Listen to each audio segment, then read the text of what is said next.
83 cricket ನಲ್ಲಿದ್ರು. 91 test, 1974 82 one day international, world cup ಎಲ್ಲ ಆಡಿದ್ದಾರೆ. 75 nick name Rishi, elegant and wristy batting style. He is the only cricketer to score a double century on a debut against Andhra Pradesh in 1967 and century in Test match.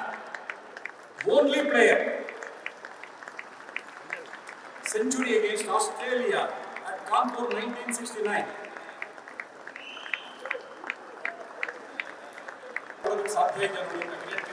Century against Australia. 1979 he captained 2 tests, Golden Jubilee Test against England.